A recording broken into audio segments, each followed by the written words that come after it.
สัตวะภารัตนะบริสัตวะบาบารัตเตอร์เบียมิกันนะโมพุทธายะนะโมธัมมายะนะโมสังฆายะเชพิสังเกชุรังโชติสุขนังวะจังโชวะโดดัมเมตัสโสติอังเกตุโสเกเวโสนันติโดลาเกมสีสังเกตุปาโช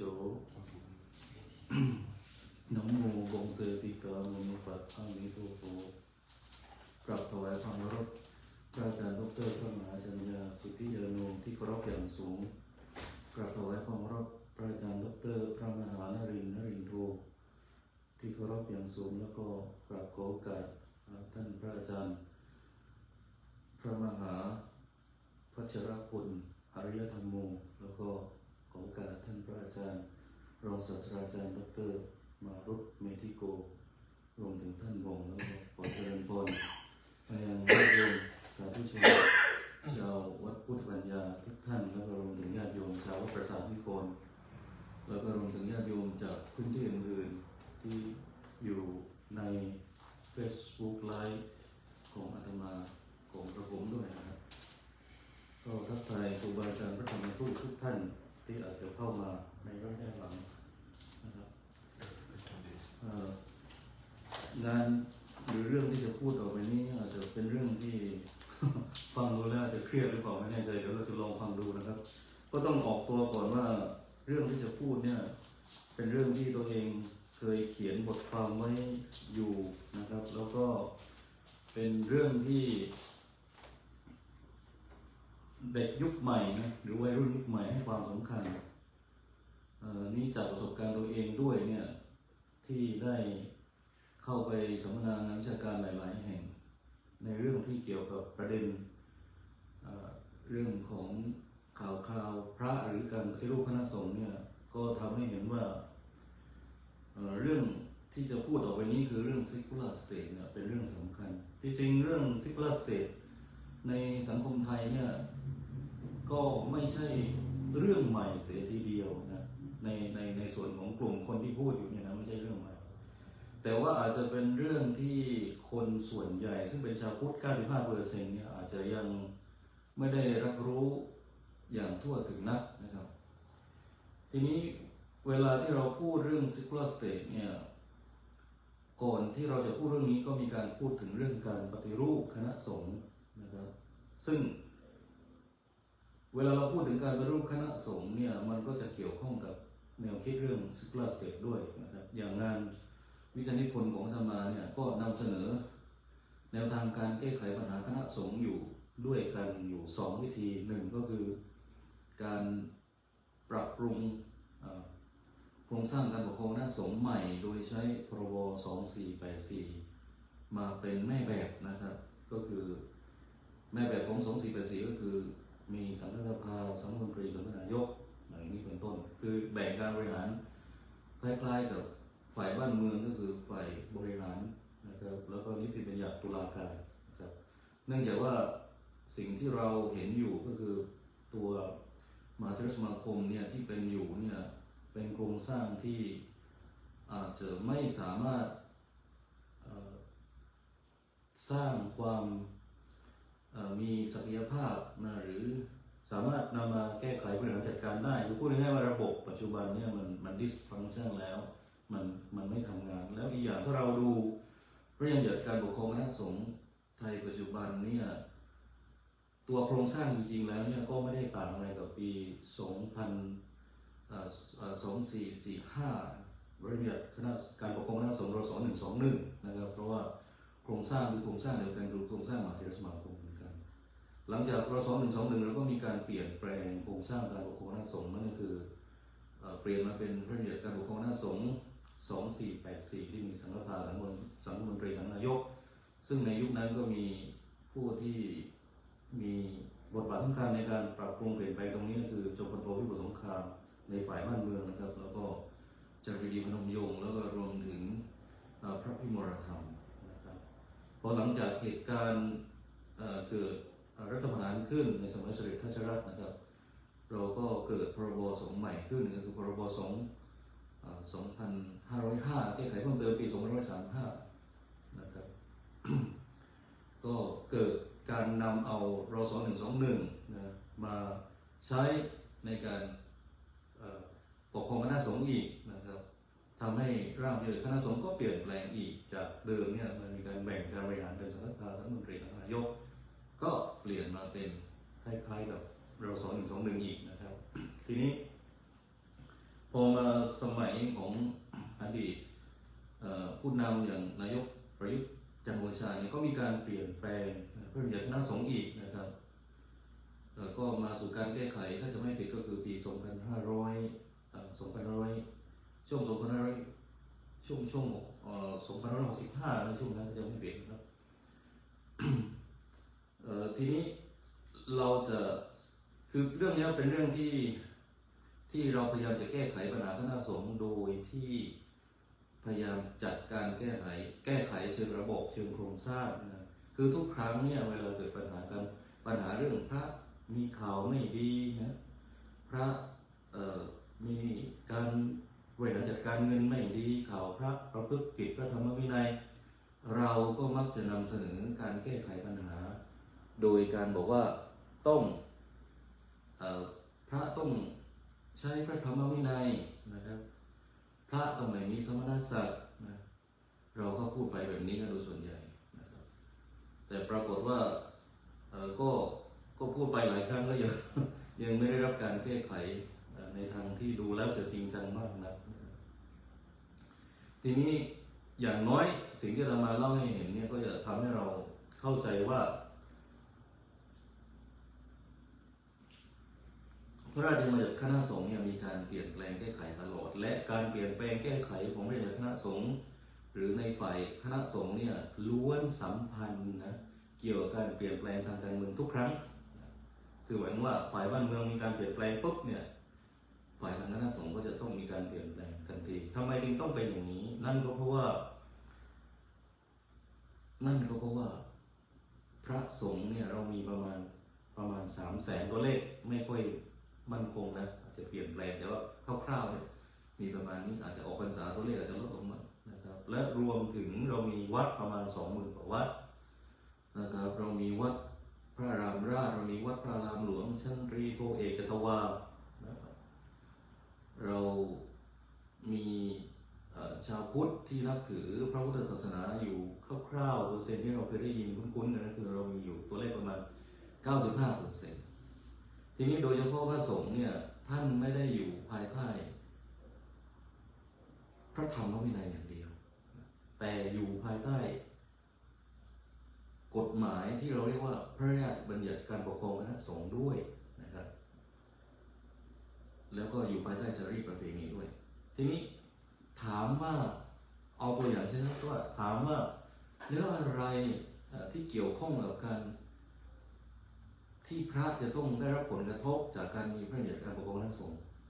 หนึ่งล่ะนะครับที่เห็นได้ชัดเจนเลยนะเมื่อพระสังฆธิการนะครับตั้งแต่ผู้ช่วยเจ้าวาดเป็นต้นไป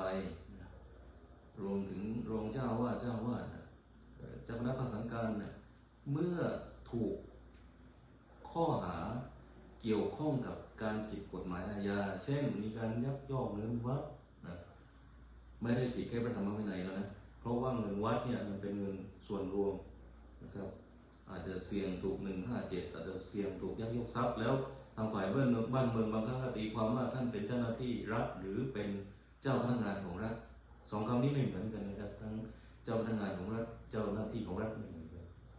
แต่อย่างไรก็ตาม2ข้อนี้เนี่ยก็ทำให้ท่านเนี่ยไปเกี่ยวข้องกับพระราชบัญญัติคณะสงฆ์เพราะว่าพระราชบัญญัติคณะสงฆ์เนี่ยให้อำนาจไว้ว่าถ้าท่านเกี่ยวข้องกับกฎหมายอาญาขึ้นโรงขึ้นศาลเนี่ยท่านต้องลาสิกขาเนี่ยปัญหาอยู่ตรงนี้ครับและเป็นการลาสิกขาเพื่อไปต่อสู้คดีทางฝ่ายบ้านเมืองนะครับแล้วเป็นการลาสิกขาที่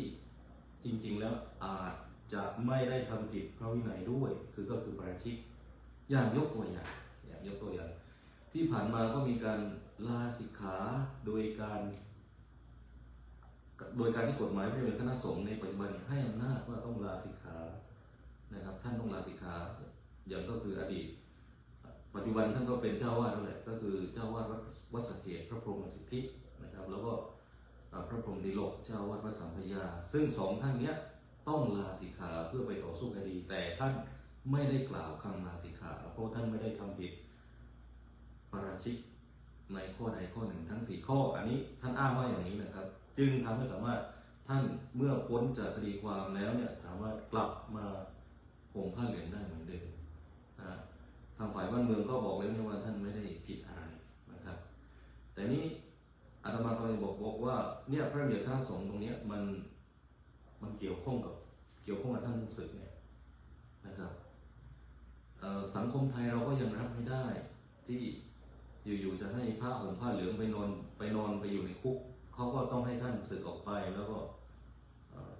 ใส่ชุดขาวนะครับทีนี้ประเด็นของมันก็คือเมื่อประเด็นของมันอยู่ตรงนี้คือเมื่อกฎหมายมันบอกว่าท่านต้องศึกเพราะท่านเป็นเจ้าหน้าพระสังฆาธิการเนี่ยประเด็นคือการที่ท่านศึกไม่ได้ผ่านการอะไรครับผ่านการใช้พระธรรมวินัยในการศึกเลยนั่นก็คือการใช้หลักอธิกรณสมาธิเจ็ดแล้วเกิดขึ้นกับทุกกรณีคือพูดง่ายๆเวลาเรานึกถึงพระทำผิดปุ๊บเนี่ยเรานึกถึงใครเรานึกถึงตำรวจก่อนพระธรรมวินัยนะเรานึกถึงตำรวจก่อนสังฆาทันทีนะครับแล้วลึกๆเนี่ยเหมือนเราจะเชื่อแล้วว่าเพราะพระสงฆ์แก้ไขปัญหาด้วยสังฆาไม่ได้ไงด้วยพระธรรมวินัยไม่ได้ไงต้องเอาตำรวจมาทีนี้อยากย้อนกลับไปในสมัยพุทธกาลนะครับและก็อยากย้อนไปในประเทศที่มีแนวคิดเรื่อง secular state ด้วยคือส่วนตัวเนี่ยมีความเชื่อว่าในบริบทในสมัยพระพุทธเจ้าเองเนี่ยนะครับสังคมมันอยู่ใกล้เคียงกับหลักคิดของ secular state เลยนะครับทำไมถึงพูดอย่างนี้ย้อนกลับไปในอดีตพระสองกลุ่มทะเลาะกันคือพระเมืองโกสัมพีพอจำได้นะครับพระสองกลุ่มทะเลาะกันเรื่องความเห็นทางพระวินัยต่างกันพระพุทธเจ้าท่านก็ไปห้ามว่าอย่าทะเลาะกันให้สมาสังวาสให้สามัคคีกันให้ลงโบสถ์ร่วมกันท่านก็ไม่ฟังพระสองกลุ่มใหญ่นี้ก็ไม่ฟังจนพระพุทธเจ้าต้องเข้าป่าแล้วไปอยู่กับช้างไปอยู่กับลิงนะพอนึกออกนะจากจุดตรงนี้สิ่งที่เราเห็นคืออะไรพระพุทธเจ้าไม่ได้ใช้กลไกของอำนาจรัฐทั้งที่พระพุทธเจ้าเองเนี่ยมีความสัมพันธ์ได้รับความเคารพใกล้ชิดจากพระมหากษัตริย์หลายแคว้นหรือในแคว้นนั้นที่พระภิกษุโกสัมพีอยู่แต่พระพุทธเจ้าไม่เคยใช้อำนาจของกษัตริย์ที่พระพุทธเจ้าเองเคารพสัตย์ที่ทางฝ่ายพระมหากษัตริย์เองเนี่ยเคารพศรัทธาพระพุทธเจ้าหรือมีความสัมพันธ์ที่ดีกับพระพุทธเจ้าพระพุทธเจ้าไม่เคยขอให้ทางฝ่ายบ้านเมืองเนี่ยมาจัดการปัญหาของคณะสงฆ์เลยอันนี้เราพิจารณาจากบริบทพระพุทธเจ้าก่อนนะครับพระพุทธเจ้าปล่อยให้กลไกอะไรใช้ในการแก้ไขปัญหาคือกลไกชุมชนกลไกชุมชนยังไงคือท่านไปเตือนตามพระวินัยแล้วท่านบอกว่าอย่าทะเลาะกันพระไม่ฟังทีนี้ทำยังไงกลไกชุมชนก็คือว่าญาติโยมไม่ใส่บาตรสองกลุ่มพระทะเลาะกันสองกลุ่มนี้ญาติโยมไม่ใส่บาตรจึงทำให้พระสองกลุ่มนี้คิดได้ว่าตายแล้วโยมไม่ใส่บาตรทำยังไงเราก็ต้องมาดีกันเราต้องมาสมานสังวาสกันลงโบสถ์ร่วมกันก็พระก็มาดีร่วมกันคือพระยุคนั้นก็ยังมีความพระยุคนั้นแล้วก็กลุ่มนี้ด้วยนะคือพระมีหลายกลุ่มก็ยังมีความละอายยังมีอยู่ฮิโรโอตาปะคือพระบางกลุ่มก็จะบอกว่าถ้าเป็นยุคนี้ก็จะบอกว่าหุงข้าวเองกินดีกว่าโยมไม่ใส่บาตรก็ไม่เป็นไรพระยุคนั้นถึงแม้ว่าคือข้อขัดแย้งกันระหว่างพระสองกลุ่มเนี่ยมันเป็นข้อขัดแย้งของการตีความทางพระธรรมวินัยมันไม่ใช่ขัดแย้งในเรื่องของผลประโยชน์ไม่ใช่ขัดแย้งในเรื่องของลาภสักการะสมณศักดิ์อะไรเลยนะครับถ้าเราไปดูรายละเอียดของพระภิกษุโกสัมพีเขาเถียงกันเรื่องของน้ำเหลือแล้วควรตักหรือไม่ตักดีควรทิ้งให้หมดนะอันนี้เป็นรายละเอียดที่เราไปศึกษาได้แต่สิ่งที่อาตมาจะเชื่อเห็นก็คือว่าเห็นไหมครับว่าพระพุทธเจ้าเองใช้กลไกคือพระพุทธเจ้าเข้าไปแก้ไขปัญหาก่อนพอแก้ไขไม่ได้พระพุทธเจ้าท่านเองก็เข้าป่าแล้วปล่อยให้กลไกชุมชนก็คือชาวพุทธที่เป็นญาติโยมไม่ใส่บาตรพระก็มาสมานสังวาสสามัคคีกันเป็นเพราะว่าพระในยุคนั้นเองก็ไม่ได้สัมพันธ์กับพระมหากษัตริย์ไม่ได้สัมพันธ์กับรัฐ โดยการมีสมณศักดิ์โดยการได้รับเงินสนับสนุนจากรัฐอย่างโจ่งแจ้งถูกไหมฮะซึ่งต่างจากปัจจุบันในไทยของเราเนี่ยก็ได้รับการสนับสนุนจากสถาบันพระมหากษัตริย์ก็ได้รับการสนับสนุนจากรัฐเช่นมีงบเรื่องของการช่วยเหลือผ่านสำนักงานพุทธศาสนาผ่านกรมการศาสนาอะไรเงี้ยรัฐเราก็ช่วยนะครับแต่ว่าถ้าเราสังเกตในกลุ่มของพระภิกษุโกสัมพีหรือในสมัยพระเจ้าเนี่ยรัฐไม่ได้ช่วยเลยนะถ้าเราดูจากบริบทนี้นะครับเฉพาะเรื่องนี้นะครับแต่แน่นอนว่าแน่นอนว่าพระมหากษัตริย์บางท่านอย่างพระเจ้าพิมพิสารจะมีความศรัทธาต่อพระพุทธเจ้าแล้วก็นิมนต์พระไปอันนี้เป็นอาตมามองว่านี่เป็นความรับผิดชอบหรือเป็นความสนใจส่วนตัวในเรื่องของ privacy คือท่านศรัทธาส่วนตัวเจ้าหน้าที่รัฐส่วนตาส่วนตัวนะครับแต่ว่าเราจะเห็นว่าพระเจ้าพิมพิสารไม่ได้ทุ่มกำลังงบมาเพื่อศาสนาพุทธอย่างเดียวใช่ไหมหรือเราจะเห็นตัวอย่างของพระมหากษัตริย์ในยุคสมัยพระเจ้าเองเนี่ยก็เวลาจะคุยธรรมะเนี่ยไม่ได้คุยเฉพาะพระเจ้าถูกไหมคุยกับเดรัจฉีคุยกับชาดินคุยกับต่างศาสนาด้วยนะครับเพราะฉะนั้นภาพที่เราเห็นก็คือว่าเราจะเห็นว่าในสังคมในอดีตการของพระเจ้าเองเนี่ยความหลากหลายทางศาสนามีสูงมากนะครับแล้วพระมหากษัตริย์หรือผู้นำรัฐเองเนี่ยก็มีการแลกเปลี่ยนมีการดีเบตมีการไถ่ถามกันบรรยากาศของสังคมอินเดียตั้งแต่อดีตคือตั้งแต่สมัยพระเจ้าแล้วหรืออาจจะก่อนด้วยซ้ำจนมาถึงกระทั่งปัจจุบันจึงเป็นบรรยากาศของความมีเสรีภาพทางศาสนาความหลากหลายทางศาสนามีสูงมากเพราะฉะนั้นอินเดียจึงเป็นแหล่งกำเนิดทางศาสนาที่ใหญ่มากและมีเสรีภาพทางศาสนาด้วยวันหนึ่งคนจะคิดค้นมีศาสนาใหม่เกิดขึ้นมาก็ไม่ได้ผิดกฎหมายถ้าหลักความคิดนั้นเนี่ยไม่ได้นำไปสู่การทำร้ายร่างกายไม่ได้นำไปสู่การละเมิดกติกาของกฎหมายพลเรือนทั่วไปเช่นไปลักขโมยการไปทำให้คนเนี่ยนำไปสู่การทำร้ายร่างกายอะไรอย่างนี้นะครับอย่างยกตัวอย่างในอินเดียปัจจุบันเนี่ยเรามีสำนักความคิดหนึ่งนะหรือกลุ่มหนึ่งซึ่งเป็นแนวคิดทางศาสนาเลยก็ว่าได้แต่ว่าอาจจะเรียกว่าศาสนาถึงขั้นเรียกว่าศาสนาหรือไม่นั้นก็เป็นเรื่องที่อาจจะยังไม่ถึงจุดนั้นอย่างเช่นยกตัวอย่างถ้าทุกท่านไปอินเดียเนี่ยทุกท่านนั่งบนรถไฟหรือนั่งบนรถบัสรถเมล์ก็ได้ลองใช้บรรยากาศอย่างนี้ดูนะถ้าอยากจะเรียนรู้มิติของความหลากหลายทางศาสนาของอินเดียสิ่งหนึ่งที่ท่านจะเห็นก็คือจะมีจะมีกระเทยเนี่ยเป็นกลุ่มกระเทยเนี่ยจะมาขอเงินกับผู้ชายเขาจะขอเงินจากผู้ชายทั้งนั้นเขาจะตีมือขอเงินจากผู้ชายทั้งนั้นแล้วเขาจะไม่ขอเงินจากผู้หญิงและจะไม่ขอเงินกับนักบวชด้วยแล้วกลุ่มนี้ก็ได้รับความยอมรับในสังคมมากคือมีการให้พรด้วยอาตมาเห็นภาพแล้วมีการยืนให้พรมีการแนะนำธรรมะอะไรอย่างเงี้ยในคติความเชื่อของเขานี่คือสิ่งที่เกิดขึ้นและดูเหมือนว่าสังคมอินเดียก็คือผู้ชายก็ยังทำบุญให้นะครับก็ยังเอาตังค์มาให้กระเทยตรงนี้ไม่เห็นว่าเท่าที่อาตมาอยู่แล้วไม่เห็นว่าคนอินเดียด่านะแล้วไม่มีกติกาทางกฎหมายไม่มีข้อบังคับกฎหมายที่ออกมาด้วยบอกว่าห้ามมีกระเทยกลุ่มนี้มาขอเงินเขาไม่มีกฎหมายเลยครับนี่คือเสรีภาพทางศาสนาซึ่งประเทศไทยเราไม่มีอาตมากล้าคิดเลยว่าไม่มีนะครับถ้าเป็นแบบนี้นะเราอาจจะลุกดาวเราอาจจะหลักเรื่องของ discrimination เนี่ยมีเยอะมีหนักมากนะครับใช่ไหมทีนี้เดี๋ยวคือต้องออกตัวให้ก่อนว่าสิ่งที่อาตมาพูดไม่ใช่คำตอบสำเร็จรูปมันอาจจะมีความเห็นต่างได้เป็นเรื่องปกติทีนี้อย่ากลับมาตรงนี้ครับนี่คือบรรยากาศของความหลากหลายทางศาสนาทีนี้อยากกลับมาที่ประเด็นเวลาเกิดปัญหาพระทำผิดพระผู้ใหญ่ทำผิดสึกไป13 รูปมีปัญหาเรื่องเงินเรื่องสีกาคบเนี่ยเราจะเห็นข้อเสนออยู่ไม่กี่ข้อเสนอ1ปฏิรูปคณะสงฆ์โดยการเพิ่มข้อกฎหมายเข้าไปห้ามพระจับเงินบ้างมีบทลงโทษ 10 วันต้องศึกบ้างเพราะปาราชิกแล้วจริงๆปาราชิกแล้วต้องลาสิกขาเลยหมดจากความเป็นพระแล้วอะไรอย่างเงี้ยหรือทางชุมชนสงฆ์หรือวัดนั้นๆเนี่ยต้องมีการใช้หลักพระธรรมวินัยในการสอบสวนนะครับไม่ใช่ต้องรอให้ทาง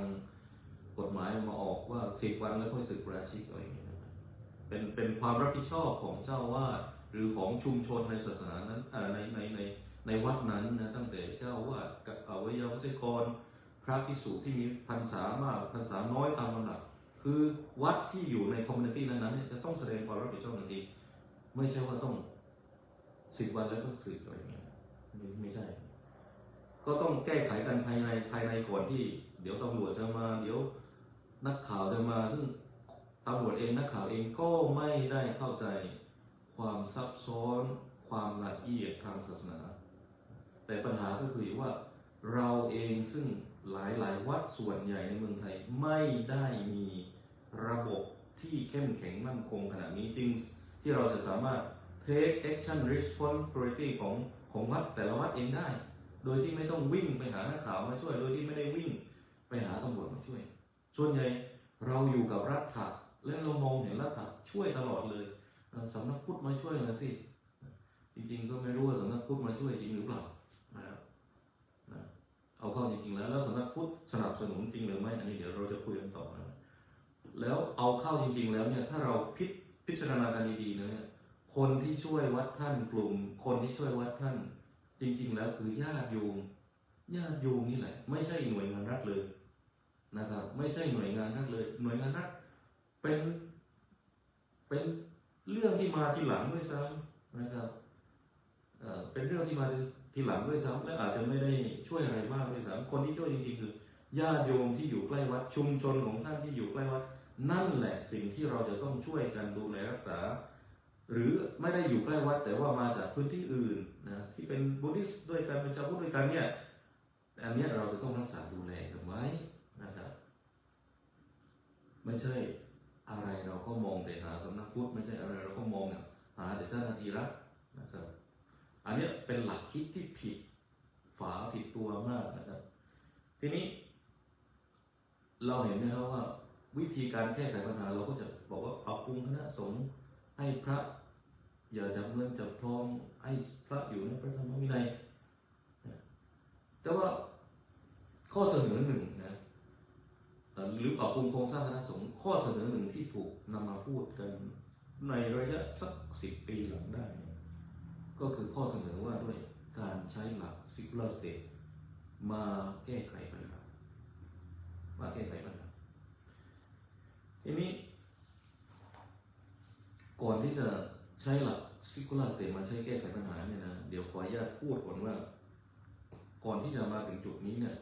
สังคมไทยเราก็พูดกันตลอดนะว่าปรับปรุงโครงสร้างคณะสงฆ์แล้วใครพูดเรื่องนี้บ้างแล้วเมื่อพูดแล้วไม่ได้นำมาสู่การแก้ไขเนี่ยเราก็เริ่มหาตัวแบบในการแก้ไขใหม่ก็คือหลัก secular state นะครับแล้วคนที่พูดเรื่องการปฏิรูปคณะสงฆ์ก็มีประโยชน์นะครับไม่ใช่มีประโยชน์ต่อให้ว่ามันยังไม่ได้ถูกนำมาใช้แก้ไขอย่างจริงจังนะแต่การพูดของท่านการพูดของครูบาอาจารย์การพูดของนักวิชาการในอดีตเนี่ยก็เป็นประโยชน์ต่อเราซึ่งเป็นนักวิชาการรุ่นหลังเป็นครูบาอาจารย์รุ่นหลังให้เราได้นำข้อคิดหลักการของท่านในอดีตเนี่ยมาปรับปรุงมาคิดกันต่อก็หนึ่งเลยนะผู้ที่นำเสนอเรื่องการปฏิรูปคณะสงฆ์นะครับหลายท่านอาจจะไม่เชื่อว่าอาจารย์พุทธทาสเองอาจารย์พุทธทาสหลวงพ่อพุทธทาสท่านนำเสนอเรื่องการแก้ไขการปกครองคณะสงฆ์ไว้นะไม่ใช่ว่าอาจารย์พุทธทาสพูดแต่เรื่องธรรมะเรื่องจิตว่างเรื่องสุญญตาเรื่องปฏิจจสมุปบาทท่านไม่ได้พูดแต่เรื่องนี้อย่างเดียวนะเพราะฉะนั้นอยากแนะนำให้ว่าลองอ่านงานอาจารย์พุทธทาสอีกมุมหนึ่งซึ่งอาจารย์พุทธทาสมีหลาย perspective มีหลาย aspect ที่มองมากนะครับไม่ใช่แค่จิตว่าง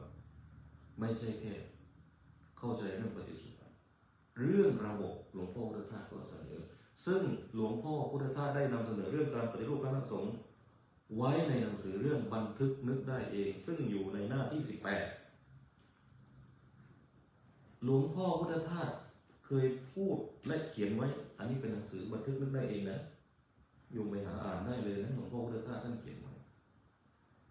หลวงพ่อพุทธทาสบอกว่าระบบการปกครองสงฆ์ที่ควรจะมีเสียใหม่นี่อาตมาอ่านตามลายมือท่านเลยนี่คือลายมือท่านอาจารย์พุทธทาสเลยอยู่ในหน้าที่18หลวงพ่อพุทธทาสเขียนไว้เมื่อวันที่อังคารที่18แรม8ค่ำเดือน4มีนาคมพุทธศักราช2495หลวงพ่อพุทธทาสบอกว่าเนื่องจากระบบที่เป็นอยู่ในเวลานี้คือระบบคณะสงฆ์ปัจจุบันนี้คือในยุคหลวงพ่อพุทธทาสก็น่าจะเป็นช่วง2495เนี่ยก็คงจะเข้าใจว่ายังใช้พรบรศ121อยู่2445อยู่เพราะว่าพรบต่อมาซึ่งเกิดการเปลี่ยนแปลงคือช่วง2484นี่ยังไม่ถึง2484ขอไปพ้นจากขอไปนะ2484อันนี้2495ก็แสดงว่าอาจจะใช้2484แล้วก็ได้นะเดี๋ยวเราขอไปเนี่ยอาจจะต้องไปเช็คหน่อยเพราะพรบฉบับ2505เนี่ยเป็นพรบที่เอาหลักการของรศ121 2445มาใช้นะครับแต่2484เนี่ยคือเบรกการบริหารสังฆสภาสังฆมนตรีหลังนายกแต่หลวงพ่อพุทธทาสเขียนวิจารณ์ไว้นี่คือปี2495ก็แสดงว่า2484มีการใช้พรบ2484แล้วก็ได้นะครับเพราะว่า2505มีการเปลี่ยนเอาละยังไงลองมาอ่านดูนะครับหลวงพ่อพุทธทาสบอกว่าเนื่องจากระบบที่เป็นอยู่ในเวลานี้ทำให้เกิดผลไม่สมบูรณ์ไม่ได้ผลสมควรตามความหมายแห่งพระพุทธศาสนายังเป็นเผด็จการหลวงพ่อพุทธทาสว่านะไม่ใช่ตามมาว่าหลวงพ่อพุทธทาสบอกว่าระบบการปกครองคณะสงฆ์ที่เป็นอยู่ในเวลานี้ทำให้เกิดผลไม่สมบูรณ์ไม่ได้ผลตามความหมายแห่งพระพุทธศาสนายังแถมเป็นเผด็จการในตัวมันเองอยู่อย่างหลายอย่างเป็นโดยอ้อมอยู่หลายแห่งไม่เป็นสังฆาธิปไตยหรือตามธรรมวินัยแท้ฉะนั้นควรวางระบบการปกครองคณะสงฆ์ใหม่โดยส่วนกลางมี3แผนกคือ 1. ส่วนวิชาการเทคนิคคณาจารย์ 2. ส่วนบริหาร 4. องค์กรคณาธิการท่านเขียนต่อว่า2กลุ่มนี้คือกลุ่มคามวาสีก็คือกลุ่มพระบ้านถูกไหมฮะคามวาสีคือกลุ่มพระบ้านคือส่วนวิชาการกับส่วนบริหารนี่คือคามวาสีนะคือส่วนฝ่ายพระที่อยู่ตามชุมชนเมืองนะครับ 3. ส่วนสมณธรรมธรรมาจารย์อรัญญวาสีส่วนสมณธรรมนี่คือพระที่อยู่ในชุมชนรีโมทเอเรียอยู่ในป่าอยู่ในพื้นที่ที่ห่างไกลจากชุมชนเมืองอันนี้คือส่วนสมณธรรมมีธรรมาจารย์มีฝ่ายอรัญญวาสีในกลุ่มที่1กับ2เนี่ยควรพิจารณาเรียงลำดับการเสียใหม่อันนี้เป็นรายละเอียดนะเอาละอาตมาขออนุญาตอ่านต่อเพื่อให้ผู้ที่มีความรู้ความสามารถจริงได้บริหารหมู่คณะสงฆ์หรือให้ผู้ผ่านชีวิตทุกอย่างมาแล้วมีส่วนในการบริหารคณะสงฆ์ควรเปลี่ยนระบบชั้นกรรมการคณะสงฆ์จังหวัดและอำเภอดังนี้ท่านพูดบอกว่าให้เปลี่ยนกรรมการจังหวัดอำเภอดังนี้อีกนะผู้กำกับกรรมการกับผู้กำกับกรรมการสงฆ์จังหวัดหรือเจ้าคณะจังหวัดชนิดที่สามารถบริหารงานทั้งปริยัติปฏิบัติมีคุณธรรมสูงแตกฉานในกฎระเบียบขนบธรรมเนียมวัฒนธรรมและอื่นๆมากมายผู้นี้คือผู้ที่ทำหน้าที่ควบคุมและมีอายุอย่างน้อยท่านย้ำด้วยนะว่าเจ้าคณะจังหวัดต้องบอกว่าอายุอย่างน้อยนะมีคุณธรรมแตกฉานในกฎระเบียบธรรมเนียมด้วยไม่ใช่ระเบียบเดียวต้องรู้ในเรื่องธรรมเนียมด้วยรู้เรื่องวัฒนธรรมด้วยก็สามารถถวายความรู้ความเห็นหรือควบคุมพระผู้เฒ่านะซึ่งองค์กรในจังหวัดนั้นเนี่ยควรจะมีองค์การปกครองการบริหารการเผยแผ่สาธารณูปการและองค์การสมณธรรมอันนี้เป็นรายละเอียดซึ่งโอเคมีรายละเอียดอยู่ไม่ประมาณ2 หน้าแต่นี่กำลังจะนำเสนอว่าหลวงพ่อพุทธทาสพูดชัดนะครับว่าต้องทำยังไงพูดชัดนะว่าระบบการปกครองคณะสงฆ์เป็นเผด็จการแล้วก็ไม่เป็นสังฆาธิปไตยพูดชัดนะว่าเจ้าคณะจังหวัดต้องเป็นผู้มีคุณธรรมสูง ทีนี้ข่าวที่ออกมาเนี่ยสะท้อนสิ่งที่อาจารย์พุทธทาสพูดไว้เนี่ยอันนี้คือครูบาอาจารย์ผู้มาก่อนการนำเสนอเรื่องการปฏิรูปคณะสงฆ์มาเลยอาตมาภาพทำวิจัยเรื่องการปกครองคณะสงฆ์ไทยในปัจจุบันขออภัยอาตมาภาพทำวิจัยเรื่องการปกครองคณะสงฆ์ไทยในปัจจุบันปัญหาและแนวทางแก้ไขตอนเรียนปริญญาโทอยู่ที่ธรรมศาสตร์อาตมาต้องอ่านนี่ต้องรีวิวบันทึกได้เองของท่านในเรื่องนี้เสร็จจากนั้นมีพระมหาเถระมีครูบาอาจารย์สายหลวงพ่อคำเขียนพูดเรื่องการปฏิรูปเยอะมากแน่นอนท่านก็สอนภาวนาสอนการเคลื่อนไหวจังหวะตามหลวงพ่อเทียนปฏิบัติตามท่านหลวงพ่อคำเขียนจิตตสุโภแต่ในขณะเดียวกันท่านก็พูดเรื่องการปฏิรูปคณะสงฆ์บ่อยมากนั่นคือพระไพศาลวิสาโลหลวงพ่อไพศาลวิสาโลพูดเรื่องการปฏิรูปคณะสงฆ์เยอะมากและที่ชัดที่สุดคืออยู่ในหนังสือเรื่องนี้หนังสือเรื่องนี้หลวงพ่อไพศาลวิสาโลท่านเขียนไว้ว่าพุทธศาสนาไทยในอนาคตแนวโน้มและทางออกจากวิกฤตเขียนเรื่องนี้เพราะว่าท่านขึ้นเขาและท่านไม่เขียนอาตมาต้องอ่านเล่มนี้เนี่ยหลายรอบจึงจะสามารถไปทำงานวิจัยเรื่องการปกครองคณะสงฆ์ไทยและปัญหาในทางแก้ไขได้แล้วนี่พูดถึงอนาคตด้วยว่าภาพแนวโน้มพุทธศาสนามันจะเป็นยังไงต่อไปงานสองเล่มนี้คืองานของบุรพาจารย์ในอดีตที่มีประโยชน์มากเลยในปัจจุบันและเราจะเห็นว่าครูบาอาจารย์ที่สอนกรรมฐานสอนภาวนาไม่ได้หมายความว่าท่านไม่แตะเรื่องระบบไม่ได้หมายความว่าท่านไม่พูดเรื่องการแก้ไขเรื่องโครงสร้างเลยท่านพูดเยอะมากนะครับทั้งหลวงพ่อพุทธทาสทั้งพระอาจารย์ไพศาลวิสาโลไม่ได้มีแค่นี้นะยังมีอีกก็คือท่านพระอาจารย์เจ้าวาดวัดพุทธปัญญานะครับท่านก็พูดและนำเสนอพระราชบัญญัติการปกครองคณะสงฆ์โครงสร้างการปกครองคณะสงฆ์ก็คืองานของท่านพระอาจารย์ดร.พระมหาจัญญาสุทธิยาโนอาตมาไปเจองานของท่านอยู่ในห้องสมุดมหาวิทยาลัยธรรมศาสตร์ปรีดีพนมยงค์เพราะว่าอาตมาเรียนอยู่ที่ธรรมศาสตร์ในเวลานั้นก็ต้องรีวิวก็ต้องอ่านงานครูบาอาจารย์ที่พูดเรื่องนี้ทั้งหมดท่านอาจารย์ก็มีงานตรงนี้ปรากฏเรื่องการเสนอพระราชบัญญัติการปกครองคณะสงฆ์เขียนละเอียดยิบพูดเรื่องของระเบียบข้อกฎหมายพูดถึงโครงสร้างใหม่รายละเอียดเป็นยังไงถ้าโยมท่านใดหรือผู้ใดอยากถามมาถามท่านได้นะครับและล่าสุดท่านอาจารย์ดร.พระมหาจัญญาก็นำเสนอเรื่องการเก็บภาษีพระตั้งแต่อาตมาเกิดมาแล้วก็บวชมาจนถึงทุกวันนี้ตั้งแต่เป็นเนรอายุ11 ปีปัจจุบันเนี่ยเป็นพระอายุ36แล้วไม่เคยได้ยินพระรูปไหนกล้าพูดออกมาบอกว่าพระต้องจ่ายภาษีต้องเสียภาษีต้องเก็บภาษีนะเดี๋ยวรายละเอียดท่านเสนอยังไงตามที่อาตมาเข้าใจ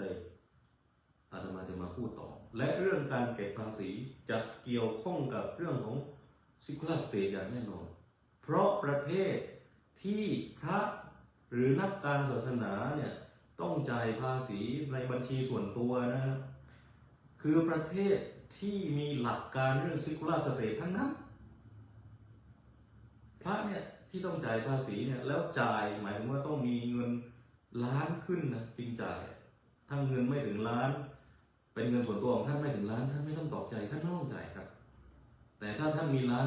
ท่านต้องจ่ายอันนี้หลักคิดของท่านอาจารย์จ่ายเท่าไหร่เป็นเรื่องที่เดี๋ยวนักpolicy maker พวกนักรัฐศาสตร์จะมานั่งถกกันแต่ว่าท่านต้องจ่ายได้แล้วและประเทศที่อนุญาตและพระต้องจ่ายเนี่ยคือประเทศไหนคือประเทศสหรัฐอเมริกาพระต้องจ่ายภาษีประเทศอังกฤษพระต้องจ่ายภาษีคือประเทศที่มีความเข้มแข็งเรื่องระบบประชาธิปไตยคือประเทศที่มีความชัดเจนเรื่องหลัก secular state ทั้งนั้นแล้วประเทศเหล่านี้ทำได้จริงเก็บภาษีได้จริงเดี๋ยวมาคุยกันรายละเอียดต่อมามีงานของอาตมาก็คือไปอ่านได้เรื่องการปกครองคณะสงฆ์ไทยในปัจจุบันปัญหาและแนวทางแก้ไขคืออาตมาก็เขียนไว้ ซึ่งเป็นวิทยากรปริญญาโทของธรรมศาสตร์เขียนไว้ซึ่งมีศาสตราจารย์ดร.วชิระงามจิตเจริญเป็นผู้เป็นแอดไวเซอร์เป็นประธานเป็นอาจารย์ที่ปรึกษาแล้วก็สัมภาษณ์พระไพศาลวิสาโลสัมภาษณ์สัมภาษณ์พระเทพวิสุทธิตวีวัดราชาสมณศักดิ์ในขณะนั้นนะครับแล้วก็สัมภาษณ์ท่านอาจารย์ศาสตราจารย์ดร.พระมหาหันษาธรรมมหาโสนะครับหรือเจ้าคุณหันษาที่รู้จักสัมภาษณ์อาจารย์สุรักษ์ศิวรักษ์สัมภาษณ์พระไพศาลวิสาโลไปอ่านนะในรายละเอียดก็เป็นอย่างนี้อันนี้คือส่วนของพระที่ออกมาพูดเรื่องนี้เท่าที่อาตมาพอจะหาได้ที่นี่ในส่วนของโยมเนี่ยก็พูดไว้ก็มีทั้งอาจารย์ทวีวัฒน์บุญฤทธิ์วัฒน์เขาพูดไว้นะครับเรื่องปฏิรูปคณะสงฆ์แล้วก็พอระยะหลังเนี่ยนักวิชาการรุ่นใหม่ก็เริ่มพูดเรื่องซิกูล่าและในรายละเอียดของซิกูล่าในการแก้ไขปัญหาคณะสงฆ์เนี่ยก็จะเกี่ยวโยงกับเรื่องปฏิรูปของครูบาอาจารย์อื่นๆที่ท่านพูดมาด้วยนะครับซึ่งนักวิชาการที่พูดถึงเนี่ยเราต้องเอ่ยชื่อก่อนเพราะว่าให้เกียรติท่านเนาะว่าท่านก็พูดมาทีนี้เราไม่จำเป็นต้องเห็นด้วยกับนักวิชาการเหล่านี้หรือจะเห็นด้วยไม่เห็นด้วยประเด็นไหนเนี่ยเป็นเรื่องปกติของการทำงานทางวิชาการเพราะว่างานวิชาการไม่ใช่งานที่ทำให้คนเชื่อแต่งานวิชาการทำให้คนได้คิดได้ถกได้เถียงได้เปิดว่านี่คืองานทางวิชาการและพระที่เสนองานทางวิชาการมาแล้วคือท่านอาจารย์บุรธาตุกับพระไพศาลวิสาโลท่านอาจารย์ดร.ประมาณนี้เรามีแบบอย่างแล้วทีนี้มาดูฝั่งคฤหัสถ์ที่พูดถึงการแยกรัฐออกจากศาสนาหรือซิกลาสเตทหนึ่งคือรองศาสตราจารย์สุรพจน์ทวีศักดิ์จากมหาวิทยาลัยราชภัฏสวนดุสิตศูนย์การศึกษาหัวหินอาจารย์สุรพจน์เนี่ยพูดบ่อยมากพูดบ่อยจนอาตมาเขียนบทความแย้งอาจารย์สุรพจน์เหมือนกันนะครับซึ่งเขียนไว้ในเล่มนี้นะวารสารมนุษยวิทยาศาสนาอาตมาเขียนบทวิจารณ์เรื่องอำลาพุทธราชาชาตินิยมเขียนวิจารณ์สุรพจน์ท่านใดสนใจมาอ่านได้อาตมาเขียนไม่นานทีนี้ก็บอกไงว่าไม่จำเป็นต้องเห็นทุกประเด็นหรือจะเห็นทุกประเด็นก็ได้แต่ว่าอย่างน้อยเราต้องคุยต้องตอบกันอย่างที่สองคือวิจักรพาณิชย์จากวชิรศิษฐาวิจักรพาณิชย์เนี่ยเป็นลูกของศาสตราจารย์วิจักรพาณิชย์เป็นลูกหลานของอาจารย์พุทธทาสหรือพี่ตั้มที่เรารู้จักพี่ตั้มก็พูดเรื่องซิกลาสเตทไว้เยอะนะครับพูดถึงสถาบันวชิรศิษฐาเนี่ยเด็กรุ่นใหม่หลายคนคงรู้จักนะครับว่าพี่ตั้มเขาทำเรื่องอะไรเราไม่จำเป็นต้องเห็นด้วยกับพี่ตั้มแล้วนี่คือโอกาสของพระหลายๆท่านเลยที่เป็นพระธรรมทูตซึ่งอยู่ในอังกฤษอยู่ในอเมริกาอยู่ในนิวซีแลนด์อยู่ในญี่ปุ่นอยู่ในอินเดียประเทศที่ท่านอยู่หลายประเทศเนี่ยคือเป็นประเทศที่ซิคูล่าสเตททั้งนั้นเป็นประเทศที่มีแนวความคิดเรื่องโพสต์ซิคูล่าสเตทด้วยคือทุกวันนี้ไม่ได้มีแค่ซิคูล่าสเตทมีโพสต์ซิคูล่าสเตทด้วยนะครับก็คือหลังจากที่รัฐหรือหลังจากที่ประเทศแต่ละประเทศมีหลักการเรื่องซิคูล่าสเตทเกิดขึ้นแล้วมันก็มีแนวคิดเรื่องโพสต์ซิคูล่าสเตทเกิดขึ้นนะครับแต่ประเทศไทยเรายังไม่มียังไม่ได้จัดวางเรื่องซิคูล่าสเตทเลยนะแต่ว่าอย่างประเทศหลายประเทศอย่างในอเมริกาในอินเดียในฝรั่งเศสเนี่ยก็มีซิคูล่าสเตทแล้วก็มีโพสต์ซิคูล่าสเตทแล้วทีนี้ก็มีอีกท่านหนึ่งคือผู้ช่วยศาสตราจารย์ดร.ประเกียรติสุตสุดอาจารย์ประจำสาขาวิทยานักสังคมวิทยาและวิทยามหาวิทยาลัยธรรมศาสตร์หรืออาจารย์เปียกที่อาตมาก็รู้จักเป็นการส่วนตัวก็พูดเรื่องนี้ไว้นะครับอาจารย์เปียกพูดเรื่องการเป็นรูปคณะสงฆ์เยอะนะครับเอาละทีนี้เรามาเคลียร์ประเด็นเรื่องสำคัญแบบง่ายๆหมดเลยเวลาพูดเรื่อง secular state เนี่ยแล้วคนไทยไปแปลว่าการแยกรัฐออกจากศาสนาภาษาอังกฤษก็ใช้ว่า separation การแยก separate นะระหว่าง state and church เนี่ยแล้วคนก็ไปแปลว่าการแยกระหว่างทุกคนไทยซึ่งมีแนวคิดเรื่องของอนุรักษนิยมตกใจเหมือนกันตกใจว่าตายแล้วแนวความคิด secular state เนี่ยจะทำให้ศาสนาพุทธหรือจะทำให้บทบาททางศาสนาเนี่ย หายออกไปจากพื้นที่สาธารณะตกลงเราจะสอนหนังสือศาสนาไม่ได้แล้วตกลงศาสนาพุทธเสื่อมแน่นอน อันนี้คือปรากฏการณ์หรือข้อสังเกตจากกลุ่มอนุรักษ์นิยมซึ่งไม่ได้ผิดนะครับท่านเป็นอนุรักษ์นิยมท่านมีความห่วงใยต่อสถาบันศาสนาต่อหลักการของคุณธรรมซึ่งเป็นเรื่องที่ดีครับเป็นเรื่องที่ดีแต่วันนี้แหละซึ่งอาตมาจะนำทุกท่านมาทบทวนและก็พิจารณากันใหม่ว่าและรวมถึงแนวคิดกลุ่มของน้องๆพี่ๆที่เขานำเสนอเรื่อง Secular State ด้วยนะรวมถึงคนที่สนับสนุนแนวคิดนี้ด้วยนะว่าเราต้องทบทวน Secular State ที่เราเข้าใจกันในไทยปัจจุบันด้วยนะครับอาตมาเลยได้เขียนหนังสือเรื่อง Secularism Indian Secularism นะครับเขียนไว้ในวารสารวิทยาศาสนาซึ่งตอนนั้นจินดาโบบานก็เป็นบรรณาธิการอยู่อาตมาเป็นบรรณาธิการในช่วงเวลานั้นนะครับก็คือเป็นบรรณาธิการเรื่อง Secular State เลยในตอนนั้นแต่เจษฎาพูดเรื่อง Secular State มากกว่าอาตมาครับก็คือนักวิชาการอีกคนนึงคือเจษฎาโบบานก็พูดเรื่องนี้นะครับแต่แน่นอนว่าอาตมาก็มีสิทธิ์ที่จะเห็นต่างก็เป็นเรื่องปกติในทางวิชาการแต่โอเคละอย่างน้อยเนี่ยเราได้มาคุยกันนะครับทีนี้หลายคนมาที่ประเด็นตรงนี้ก่อนหลายคนหลายท่านกังวลอย่างที่บอกว่าแนวคิดกลุ่มคนอนุรักษ์นิยมอาจจะกังวลนะครับว่าโอ้ตายแล้วถ้ามีหลักซิกล่าสเตทเกิดขึ้นเนี่ยแย่แน่ศาสนาพุทธใช่ไหมไม่ได้สอนศาสนาสังคมเสื่อมทรามแน่นอนทีนี้อยากย้อนกลับมาว่าอเมริกานี่คือประเทศที่มีหลักคิดเรื่องซิกล่าสเตทเลยนะอินเดียคือประเทศที่มีหลักคิดเรื่องซิกล่าสเตทเลยนะอินเดียเขียนไว้ในรัฐธรรมนูญเลยนะอินเดียเขียนไว้ในรัฐธรรมนูญ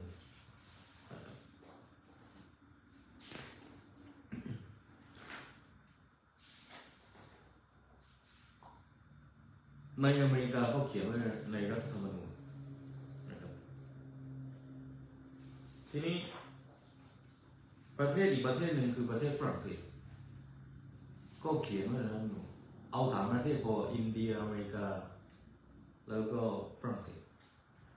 อยากเริ่มต้นที่ฝรั่งเศสก่อนนะครับประเทศที่พูดนี้มีแต่ majority แบบคริสต์ทั้งนั้นเลยนะขอไป majority ที่ไม่คือพุทธเนี่ยเป็น minority ทั้งนั้นเลยทั้งอินเดียทั้งอเมริกาทั้งฝรั่งเศสถูกไหมเราเป็นชาวพุทธส่วนน้อยไม่แต่ในอินเดียก็ตามอินเดียเองก็ตามแต่คำถามคือทำไมเรายังขับเคลื่อนพุทธศาสนาต่อไปได้ดารามาอยู่อินเดียไหมอยู่อินเดียดังไหมดารามาดังไหมดังมากพุทธส่วนน้อยแล้วเป็นพุทธอพยพอีกทำไมยังมีดังยังมีบทบาทยังไงทำให้โลกกับเคลื่อนได้ทั้งที่เป็นอินเดียแล้วเป็นซิกลาเซตรงนั้นคนอนุรักษ์นิยมอาจจะต้องคิดแล้วว่าโอ้ซิกลาเซอาจจะไม่ได้นำไปสู่ความเสื่อมทรามไม่ได้ลดทอนพื้นที่ทางศาสนาก็ได้นะใช่ไหมซัมดองโปรเฟสเซอร์ด็อกเตอร์ซัมดองในบูเชทั้งสวนโมกกรุงเทพอาจารย์หมอบัญชาประชาตาธรรมวัฒน์ไปสัมภาษณ์ซัมดองในบูเชซึ่งเป็นคู่คิดขององค์การซัมดองในบูเชดังไหมดังอีกมีบทบาททางหนังมีบทบาทมากกามาปะที่16อยู่ที่โรงเต็กวันนั้นอยู่ที่สิกขิมมีบทบาทไหมมีบทบาทมากตอนอยู่อินเดียแต่ตอนนี้ท่านเข้าไม่ได้ท่านอยู่ประเทศอะไรไม่รู้นึกชื่อไม่ออกแต่อยู่ในทางตะวันตกแต่มีบทบาทไหมมีบทบาทตั้งแต่อยู่อินเดียแล้วมิงจูริมโบเชดังไหมดังอีกมิงจูอยู่เนปาลแต่บางครั้งก็เข้ามามีบทบาทในอินเดียไทซิจูริมโบเชซึ่งเป็นอาจารย์ของกามาปะที่16ที่17ของไหนดังไหมดังอีกมีบทบาทไม่มีบทบาทท่านลงไปวัดของไทซิจูริมโบเชดูวัดใหญ่มากเลยเป็นสายคาจูที่ใหญ่มากอยู่บน2-3 พันนี่อยู่ในประเทศอินเดียที่เป็นซิกลาสเตทอีกนะแล้วเป็น minority คือพุทธส่วนน้อยด้วยฝรั่งบินไปนั่งสมาธิคนไต้หวันสนับสนุนพิมพ์หนังสือพุทธศาสนาเต็มไปหมดเลยแล้วการศึกพระนี่ไม่ได้มี เหมือนเมืองไทยด้วยเมืองไทยสุดพระน่ากลัวมากตำรวจบุกจับเลยแต่ที่นู่นพระจัดการอะไร